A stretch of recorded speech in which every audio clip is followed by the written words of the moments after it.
Siku ya wanawake duniani, tafakari ya kina zaidi ya sherehe. Tomix Mbe anasema, hebu tusikize, tusahau shangwe za juu kidogo. Leo si tumao wana kadi, si picha za mitandaoni. Tabasamu za haraka ni makovu yasionekana, ni ndoto zilizobebwa kimya kimya. Ni mamangu aliyetembea mbali na mzigo mgongoni, mtoto tumboni. Ni dada nayeamka kabla ya jua kuokoa sentimo, kulisha ndoto zake.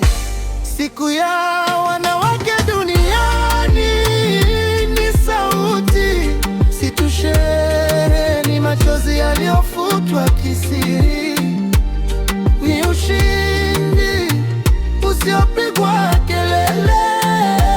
Siku ya wanawake duniani, tunatafakari, tunasikiliza kila mwanamke aliyechoka na kusimama tena. Leo hadithi yake haisukumi pembeni.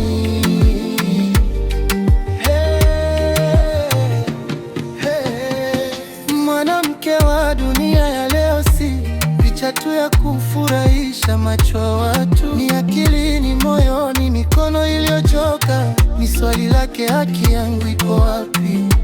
Anapigwa maneno kazini, anakatwa sauti kwenye meza ya maamuzi, lakini bado anainua shingo, anasema, sitasubiri kupewa, nitasimama.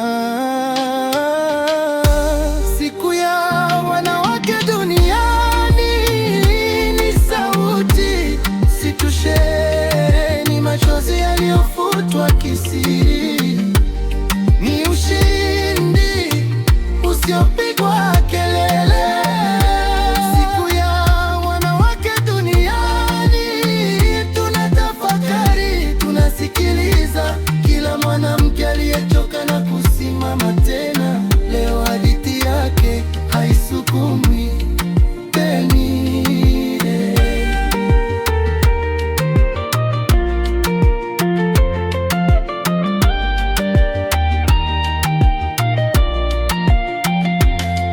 Sauti ya kuzungumza juu ya gitaa tulivu, hatujajaa kumbi ili tukucheza, tumejaza mioyo ili tukumbuke. Kuanzia msichana kijijini hadi mwanamke mjini, ofisini, sokoni, kila mmoja anastahili heshima, usalama, fursa, sauti. Siku ya wanawake duniani, sauti, si tu sherehe, ni machozi yaliyofutwa kisiri, ni ushindi usiopigwa kelele.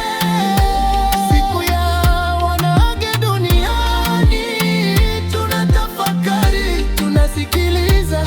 Tomix Mbe anatuliza leo, tutawabeba vipi kesho? Si leo pekee.